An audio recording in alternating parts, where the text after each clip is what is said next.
Selamat berjumpa kembali dengan saya, Bapak Ibu sekalian, pada sesi ke-65 dalam serial Pembangunan sebagai Pemerdekaan.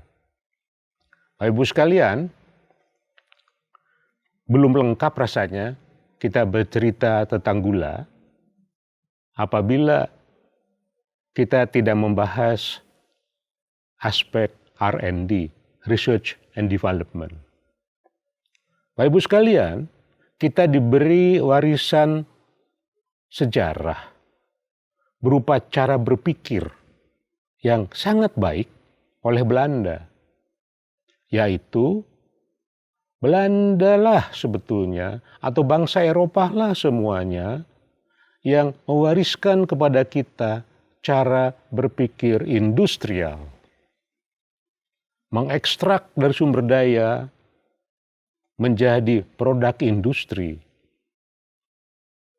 Oleh karena itu, dalam bahasa Inggris seperti tebu, sawit, karet, katakanlah, dinamakan industrial crops atau tanaman-tanaman yang langsung kaitannya dengan industri.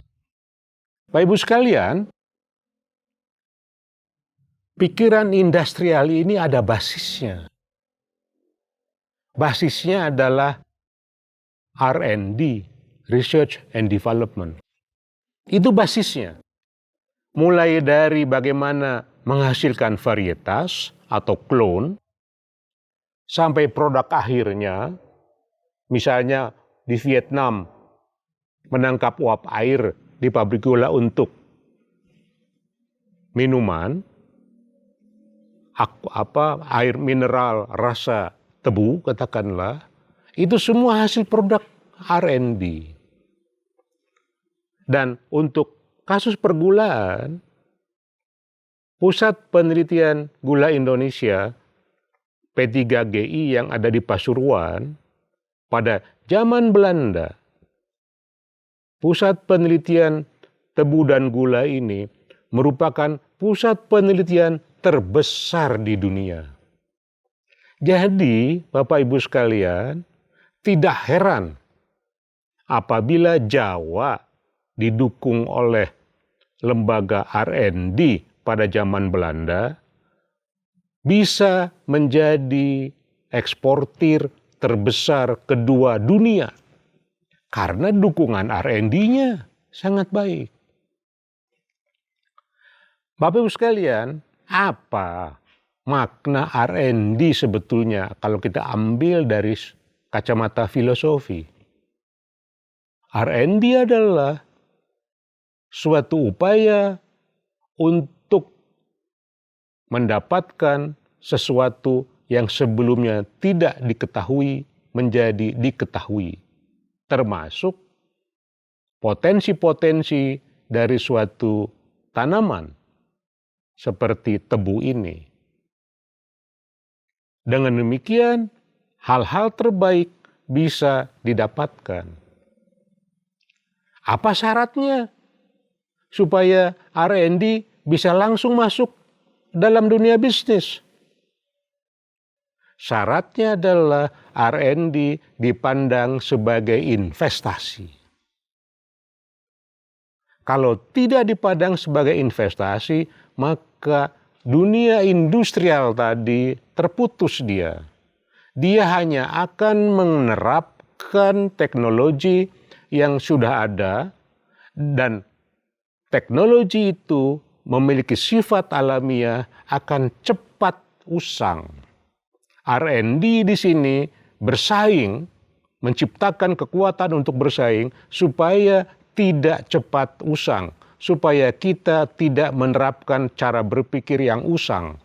Itulah cara pandang melihat R&D sebagai investasi. Bukan iuran ikhlas seperti PKBM, seperti sumbangan menyumbang, bukan. Itu bukan investasi.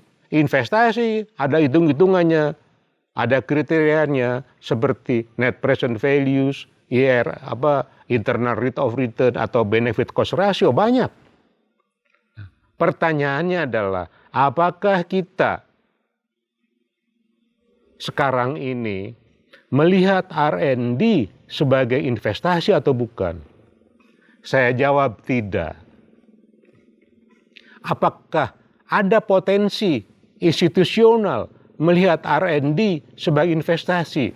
Ada. Apa itu? Dibentuknya RPN, Research Perkebunan Nusantara. Di situ ada syaratnya. Syaratnya adalah PTPN 1-14. Kalau sekarang ada holding, menanam modal paling tidak rule of thumb sekitar 5% dari capital expenditure menjadi R&D. Karena dia sebagai investasi, maka dia masuk ke dalam kelompok capital expenditure. Saya belum melihat ini ada dalam pemikiran holding perkebunan. Saya belum melihat ini ada dalam pemikiran Kementerian BUMN. Padahal sudah ada sarana prasarana institusionalnya untuk masuk ke sana. Dengan demikian, P3GI dan lembaga-lembaga riset warisan Belanda akan hidup lagi sesuai dengan perkembangannya apabila dia dijadikan mitra strategis dalam model investasi, bukan sumbangan, iuran, segala macamnya, untuk menghasilkan teknologi, knowledge, apapun namanya, yang akan digunakan pada waktu yang akan datang. Itulah investasi untuk kemajuan lewat R&D. Demikian, terima kasih atas perhatian Bapak Ibu sekalian.